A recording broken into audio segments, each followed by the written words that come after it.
Hello students, welcome to your maths class. Today we will start a new topic, chapter 3rd, a pair of linear equations in two variables. तो अभी हमने नया chapter start करना है which is about the linear equations in two variables. First of all हम ये देखते हैं कि linear equation in two variable असल में होती क्या है. ये हमने ऑलरेडी 9th क्लास में सीखा है कि what is a linear equation in two variables. So see, first of all हम कुछ concepts रिवाइज करते हैं. First, linear equation in two variables. Linear equation two variables में क्या होती है? Linear means ऐसी equation जिसकी डिग्री 1 है, मतलब जिसमें जो variables हैं उनकी maximum पावर कितनी होगी 1, और उसमें 2 variables होंगे, मीन्स x y हो सकता है, कोई q भी हो सकता है, कुछ भी हो सकता है. तो जनरल फॉर्म जो है लीनियर इक्वेशन वो इस फॉर्म में लिखी जाती है ax plus b y plus c is equal to 0. ये ऑलरेडी हम 9th क्लास में सीख चुके हैं कि कोई भी इक्वेशन जो ax plus b y plus c is equal to 0 की फॉर्म में हो that is linear equation in two variables. See यहाँ पे 2 वेरिएबल्स हैं x and y, that's why we are saying, और x की डिग्री भी यहाँ पे x की पावर भी 1 है और y की पावर भी 1 है, दैट मीन्स मैक्सिमम पावर इस इक्वेशन की क्या है 1. तो दैट मीन्स डिग्री 1 है, 2 वेरिएबल्स हैं, so it is a linear equation in 2 variables.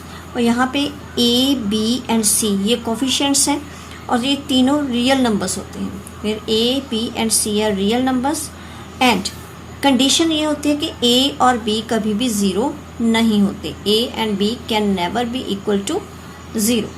Then क्योंकि इसका रीज़न ये कि अगर a भी 0 हो जाए, b भी 0 हो जाए, दोनों 0 हो जाए तो 0 इंटू एक्स 0 हो जाएगा, 0 इंटू वाई 0 हो जाएगा, plus c is equal to 0. तो c इज इक्वल टू 0, यहाँ पे हमारे पास कांस्टेंट टर्म 0 के इक्वल आ रही है. तो दैट मीन्स कि यहाँ पे एक तो हमारे वेरिएबल्स वैनिश हो गए, कांस्टेंट टर्म 0 के इक्वल हो भी सकती है, नहीं भी हो सकती, ये चांस डिपेंड करता है हमारी इक्वेशन के ऊपर. तो दैट्स वाई ये इक्वेशन पॉसिबल नहीं होती, इसलिए a और b इस इक्वेशन में कभी भी 0 नहीं होते. नेक्स्ट हमने सीखा था 9th में solutions of linear equation in 2 variables, कि लीनियर इक्वेशन इन 2 वेरिएबल्स के सॉल्यूशंस क्या होते हैं. तो सॉल्यूशन क्या होते हैं? लीनियर इक्वेशन में हमारे पास वेरिएबल्स होते हैं x and y. So pair of values of x and y which makes the two sides of equation equal is called solution of linear equation in two variables. मतलब कि जो हमारे जो 2 variables हैं उनकी वैल्यूज़ का एक पेयर, मतलब x और y की ऐसी वैल्यूज़ अगर हम उस गिवन इक्वेशन में फिल कर दें और उससे हमारी इक्वेशन की दोनों sides left hand side and right hand side equal बन जाती हैं, तो वो वैल्यूज़, वो पेयर ऑफ वैल्यूज़ जो होता है वो हमारी इक्वेशन का सोल्यूशन हो जाता है. फॉर एग्जांपल अगर हम ले लें, यहाँ पे मैंने इक्वेशन ली हुई है x plus 2y is equal to 4. तो मुझे मतलब यहाँ पे x और y की ऐसी वैल्यूज़ अगर मैं दोनों वैल्यूज़ यहाँ पे फिल करूँ और मेरी इक्वेशन की जो वैल्यू है वो राइट हैंड साइड के इक्वल बन जाती है, then these values will be solution of given equation. तो वो वैल्यूज़ इस इक्वेशन का क्या हो जाएंगी? सोल्यूशन. तो हमने इनको 9th क्लास में इनकी प्लॉटिंग भी की थी ग्राफिकली. अब जैसे यहाँ पे हम सोल्यूशन निकालने के लिए हम एक वैल्यू को जूम कर लेते हैं. मान लो मैंने x को 0 जूम कर लिया. इस इक्वेशन में जब मैंने x को 0 लिया, 2y is equal to 4, 2y is equal to 4, that means y हमारे पास आ गया 4/2 विच इज़ 2. तो एक सोल्यूशन सेट बना लेते हैं हम यहाँ पे. एक बार मैंने यहाँ पे x एंड y, x 0 किया, देन y की वैल्यू आ गई 2. मतलब ये एक ऐसा पेयर है वैल्यूज़ का, अगर हम दोनों वैल्यूज़ इसमें फिल करें, x की जगह 0 और y की जगह 2, तो 0 plus 2 into 2 4 which is equal to 4. तो राइट हैंड साइड के इक्वल बन रहा है. So it is a solution of given equation. और दूसरा हम निकाल सकते हैं, एक बार x को 0 ले लिया, सेकेंड टाइम y को 0 ले लेते हैं, let y is equal to 0. तो अगर हम y 0 लेते हैं तो हमारी इक्वेशन क्या होगी? x plus 2 into 0 plus 4. 2 into 0 will be 0, तो is equal to 4. x is equal to 4 means अगर y 0 है तो हमारे पास x की वैल्यू 4 है. मतलब ये एक ऐसा सेट है वैल्यूज़ का, अगर हम इस इक्वेशन में फिल करेंगे तो हमारी राइट हैंड साइड के इक्वल आंसर बनेगा. और थर्ड हमने इसका की थी प्लॉटिंग. तो ये दोनों पेयर्स हमारे पास सॉल्यूशंस के हो गए, these two are the solutions of equation. और लीनियर इक्वेशन के हमने ये भी पढ़ा था कि linear equation in two variables के इनफाइनाइट नंबर ऑफ सॉल्यूशंस होते हैं। तो पहले तो हम ये जो टू पर्टिकुलर सॉल्यूशंस हमने निकाले इनको प्लॉट करते हैं। हियर इज द पॉइंट 0, यहाँ पे 1 मार्क कर दिया, 2 3 4 1 2 3 4। तो हमें जो रिक्वायर्ड पॉइंट्स है मैंने मेंशन कर लिए। पहले क्या है x0 y2, x0 y2, here is the point. Then x4 y0, x4 y0, it is the point. अब अगर हम दोनों पॉइंट्स को मिलाएंगे तो हमारे पास एक स्ट्रेट लाइन बनेगी। और linear equation in two variables का ग्राफ हमेशा एक स्ट्रेट लाइन होती है। तो अब बात करते हैं कि हमने ये बात की कि linear equation in two variables के इनफाइनाइट नंबर ऑफ सॉल्यूशंस होते हैं। जैसे हमने ये 2 सॉल्यूशन निकाले, इस तरह हम अगर x को 1 2 3 कुछ भी लेके या y को 1 2 3 कुछ भी कोई भी वैल्यू लेके एक पर्टिकुलर आंसर सेकंड वेरिएबल का निकाल लेंगे और हमारे पास सॉल्यूशन सेट्स बनते जाएंगे। तो इट मीन्स कि जितने भी पॉइंट्स इस ग्राफ में, इस लाइन पे जितने भी पॉइंट्स हम मार्क कर लें और उनकी अगर हम ग्राफिकली वैल्यूज़ देखें x और y की, तो वो सारे इस इक्वेशन को सेटिस्फाई कर जाएंगे। वो सारे पॉइंट्स इस इक्वेशन का क्या है, सोल्यूशन। या हम ये कह सकते हैं कि इसके जितने भी हम सोल्यूशन से निकालेंगे, जैसे अभी 2 निकाले हैं तो हम इनफाइनाइट कई सोल्यूशन इसके वैल्यूज इस इक्वेशन के निकाल सकते हैं। तो वो जितने भी सोल्यूशंस हम निकालेंगे वो सारे पॉइंट्स इस लाइन के ऊपर ही लाई करेंगे। और लाइन को हम एक्सटेंड कर सकते हैं दोनों साइड से जितना मर्जी, तो इसमें कोई लिमिट नहीं होती। तो इट मीन्स कि इसी वजह से जो linear equation in two variables होते हैं उनके इनफाइनाइट नंबर ऑफ सॉल्यूशंस होते हैं, क्योंकि जो भी स्ट्रेट लाइन बनती है उसको वो that is a combination of infinite number of points, और वो हर एक पॉइंट उस लाइन के ऊपर लाई कर रहा है। दैट मीन्स जो गिवन इक्वेशन है उसे सेटिस्फाई कर रहा है। So that's why linear equation two variable has infinite number of solution. तो ये सारा हम ऑलरेडी 9th में पढ़ चुके हैं। अब 10th में जो हमने स्टार्ट करना है that is pair of linear equations in two variables. Pair मतलब यहाँ पे भी लीनियर इक्वेशंस दी जाएंगी टू वेरिएबल्स में, but this time they will give us pair. Pair मतलब एक जोड़ा, 2 इक्वेशंस का एक सेट। मतलब कि यहाँ पे हमें हर एक क्वेश्चन में 2 लीनियर इक्वेशंस मिलेंगी और हमने उनको सॉल्व करना है graphically as well as algebraically. Okay, तो pair of linear equations in two variables. Pair means set of 2 equations, 2 equations. तो हम यहाँ पे मान लेते हैं कि मेरे पास लेट अस कंसीडर हम 2 इक्वेशंस कंसीडर करते हैं। First equation a1x plus b1y plus c1 is equal to 0, और second equation a2x plus b2y plus c2 is equal to 0। तो ये हो गया हमारे पास फर्स्ट इक्वेशन और ये होगी हमारे पास सेकेंड इक्वेशन। तो मतलब it is a pair of linear equation. ये भी लीनियर इक्वेशन है 2 वेरिएबल्स में, ये भी लीनियर इक्वेशन है। So it is a pair of linear equations in 2 variables. Obviously है कि अगर हमें एक सेट दिया जाएगा, 2 इक्वेशंस दी जाएंगी, तो अगर उन्हें हम ग्राफिकली प्लॉट करेंगे तो हमारे ग्राफ में 2 लाइंस बनेगी। एक लाइन फर्स्ट इक्वेशन की बनेगी स्ट्रेट लाइन और दूसरी स्ट्रेट लाइन बनेगी सेकेंड इक्वेशन की।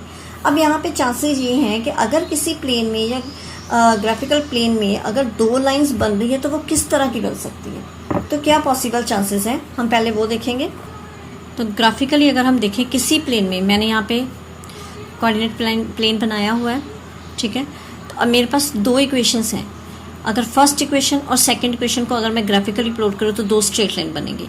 अगर हर एक प्लेन में वो जो 2 स्ट्रेट लाइन है वो किस तरह की बन सकती हैं, तो हमारे पास चांसेस क्या है। सपोज फर्स्ट इक्वेशन का ग्राफ ये बन गया, सेकंड इक्वेशन की जो लाइन है उसे इंटरसेक्ट करके निकल गई। ये चांसेस हो सकते हैं कि जो दोनों लाइंस हैं, तो मैं यहाँ पे फर्स्ट और सेकंड नंबर डाल के इक्वेशंस रिप्रेजेंट कर रही हूँ। Suppose this is a graph of first equation and this is a graph of second equation. क्या हो सकता है कि दोनों लाइंस एक दूसरे को इंटरसेक्ट करके निकल सकती हैं। सेकंड चांस ये भी है कि मान लो एक लाइन मेरे पास ये बन गई और दूसरी बिल्कुल उसके पैरेलल निकल गई। Suppose it is graph of first, it is graph of second. तो अगर हम इन ग्राफ्स की बात करें तो यहाँ पे इस केस में मेरे पास क्या है, मेरे पास दोनों लाइंस पैरेलल। पॉसिबिलिटी है कि अगर हम दो लाइंस को प्लॉट कर रहे हैं एक ही प्लेन में, तो हो सकता है कि वो एक दूसरे को इंटरसेक्ट करके निकल जाए, हो सकता है वो एक दूसरे को कभी भी इंटरसेक्ट ना करें, मीन्स के वो पैरेलल हो। या थर्ड चांस ये भी हो सकता है कि वो दोनों लाइंस, जैसे this is the graph of first line और सेकेंड इक्वेशन का ग्राफ भी उसी लाइन के ऊपर आ जाए। Suppose this is the graph of second line. तो अगर मतलब ये भी हो सकता है कि जिस पाथ पे फर्स्ट लाइन आ रही है उसी पाथ में सेकेंड लाइन भी आ रही हो। तो इसमें ऐसी लाइंस, मतलब इन्हें हम बोल देते हैं कोइंसाइड कर गई दोनों लाइंस, मीन्स के कोइंसिडेंस लाइंस इन्हें हम बोल देते हैं। मतलब ये है कि हाँ, अगर हम ग्राफिकली रिप्रेजेंट करें पेयर ऑफ लीनियर इक्वेशंस को, तो हमारे पास चांसेस कैसे हैं, this line can intersect, this line can be parallel और this line can be maybe coincide with each other. तो ये तीनों केसेस पॉसिबल हैं। तो ये मतलब कि पेयर ऑफ लीनियर इक्वेशंस की ये तीनों ग्राफिकल रिप्रेजेंटेशंस हैं, पॉसिबल ग्राफिकल रिप्रेजेंटेशंस। तो इस केस में जो फर्स्ट केस है, it is a case of intersecting lines.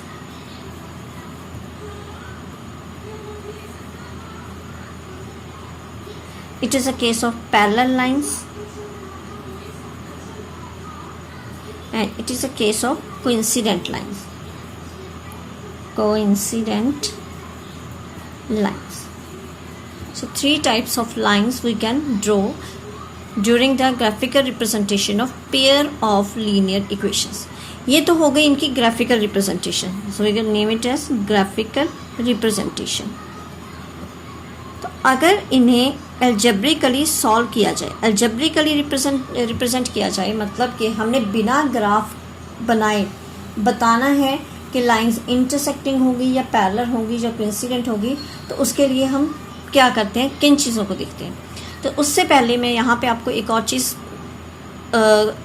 बताना चाहूँगी कि जैसे ये तो हो गई कि नेचर के लाइंस कैसी हैं, ये हमने अभी नेचर की बात की कि लाइंस हमारी, ये भी नेचर होगी, लाइंस पैरेलल है, it is also nature that lines coincident है। अगर हम बात करें सोल्यूशन की, इस केस में नेचर और सोल्यूशन देखे जाते हैं कि किस तरह की लाइंस बन रही हैं या उनके सोल्यूशंस कितने हैं। अगर हम सोल्यूशन की बात करें तो सबसे पहले जो इंटरसेक्टिंग लाइंस वाला केस है, इसमें दोनों लाइंस सिर्फ एक ही पॉइंट पे इंटरसेक्ट करती है, इसके अलावा वो किसी और पॉइंट पे इंटरसेक्ट नहीं करेंगी। तो इट मीन्स कि दोनों लाइंस के बीच सिर्फ और सिर्फ एक ही कॉमन सोल्यूशन है। मतलब ये एक ऐसा पॉइंट है जो फर्स्ट ग्राफ के ऊपर भी लाई कर रहा है, सेकंड के ऊपर भी लाई कर रहा है। तो इस केस में ये जो, इसके अलावा ये लाइंस किसी और पॉइंट पे अब इंटरसेक्ट नहीं करेंगी। तो सो यही अकेला पॉइंट है जो इन दोनों के बीच कॉमन है। तो इस केस में अगर सोल्यूशन की बात करें तो इंटरसेक्टिंग लाइंस में जो सोल्यूशन होता है उस सोल्यूशन को हम बोल देते हैं unique solution. It is a case of unique solution. और ये लाइन जो होती हैं कंसिस्टेंट होती हैं, एक दूसरे पे डिपेंडेंट होती हैं, and also a pair of consistent lines. ये सब इंटरसेक्टिंग लाइंस के केस में, क्योंकि क्वेश्चन लाइंस कैसी बनी ये भी पूछा जा सकता है, सोल्यूशन कैसा है ये भी पूछा जा सकता है, कंसिस्टेंट है या इनकंसिस्टेंट है वो भी पूछा जा सकता है। तो यहाँ पे अगर इंटरसेक्टिंग लाइंस का केस है तो अगर नेचर पूछे तो हम कहेंगे वो तो ऑब्वियसली इंटरसेक्टिंग है, विजिबल है। सोल्यूशन कहा जाए तो हम बताएंगे कि these line equations has unique solution. Consistency पूछी जाए then we will say that this pair of equation is consistent. So next is parallel lines. अब पैरेलल लाइंस के केस में क्या है, पैरेलल लाइंस के केस में हमें पता है कि पैरेलल लाइंस कहीं पे भी इंटरसेक्ट नहीं करेंगी। मीन्स ये ऐसी लाइंस है जिनके बीच कोई भी कॉमन पॉइंट नहीं है। इट मीन्स अगर इनके बीच कुछ भी कॉमन नहीं है तो इनका इसके अलग वैल्यूज चलेंगे, इसके अलग वैल्यूज चलेंगे। तो अगर सोल्यूशन की बात की जाए तो such type of equations has no solution.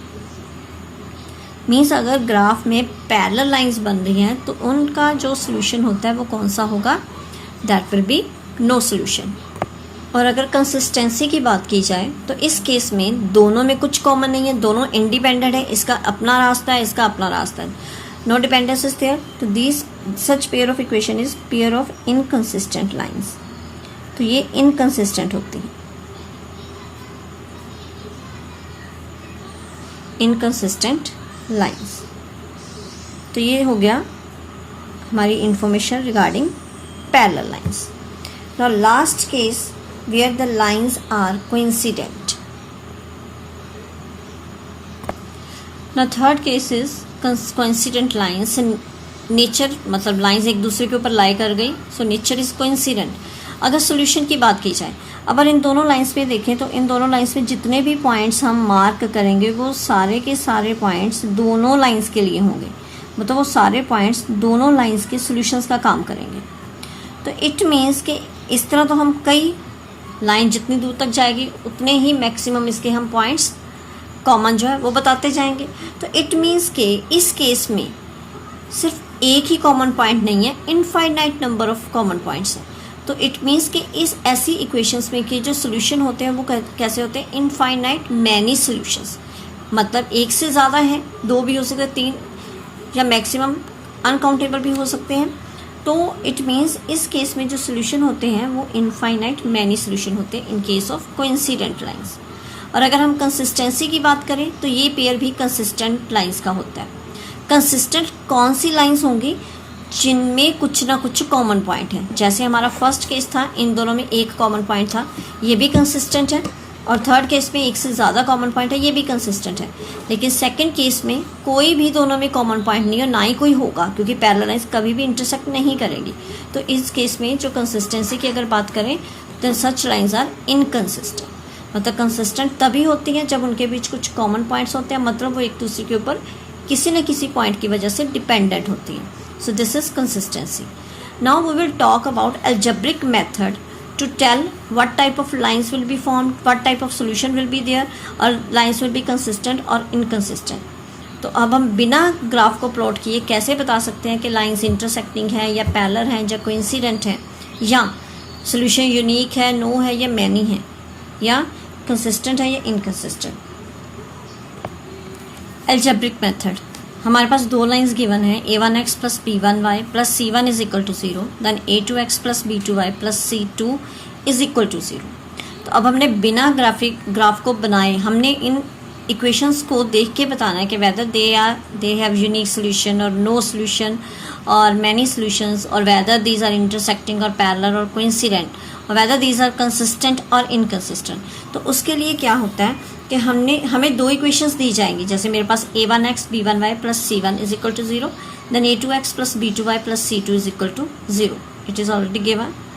अब यहाँ पे हमने क्या करना है, इनके कोफिशिएंट्स उठाने हैं। कोफिशिएंट्स मीन्स जो x के साथ टर्म्स लगी हुई हैं, जहाँ जो y के साथ x के कोफिशिएंट्स हैं हमारे पास a1 एंड a2, y के कोफिशिएंट्स हैं b1 and b2, and third constant term c1 and c2। तो हमने क्या करना होता है, इसमें हमने तीन ratios a1 ratio a2 find करनी है, b1 ओवर b2 फाइंड करना है, c1 ओवर c2 फाइंड करना है। मतलब हमने तीन रेशोज़ निकालनी है। कौन कौन सी, x के कोफिशिएंट्स की ratio a1 over a2, then y के coefficients b1 over b2, then constant terms c1 over c2। हमने तीनों वैल्यूज़ निकाल लेनी है। अब इनके पॉसिबल तीन तरह के केसेस बनेंगे, और वो केसेस कौन से होंगे, let us see. First case,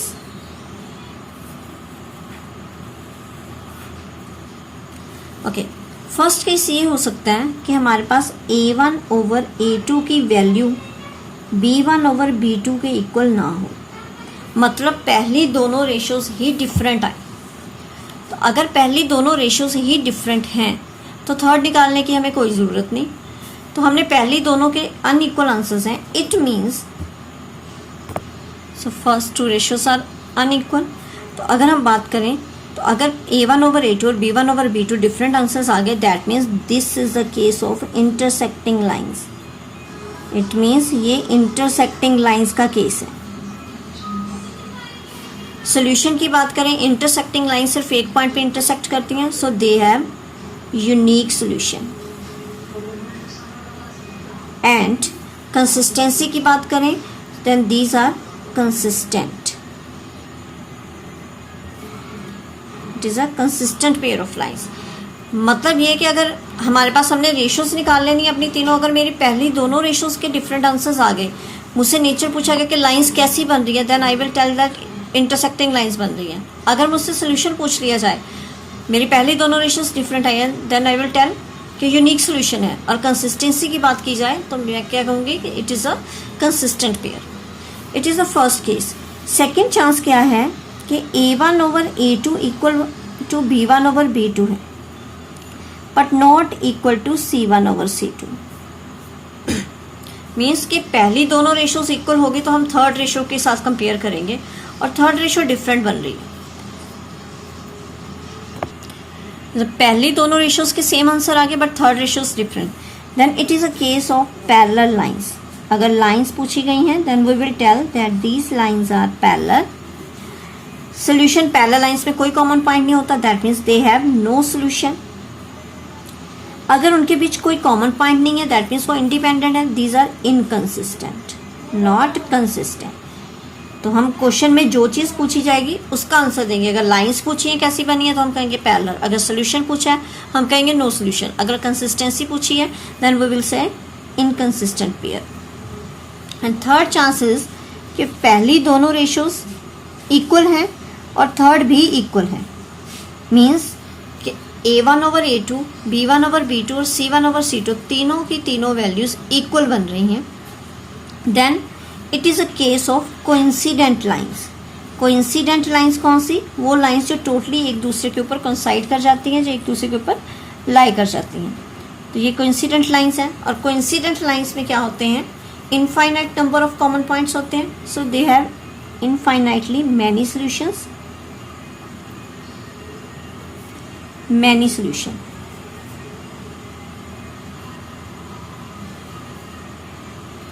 इनके मैनी सॉल्यूशंस होंगे और कंसिस्टेंसी तो होगी फिर कंसिस्टेंट पेयर, क्योंकि इसमें कॉमन पॉइंट्स निकलते हैं। So it is also consistent pair of lines.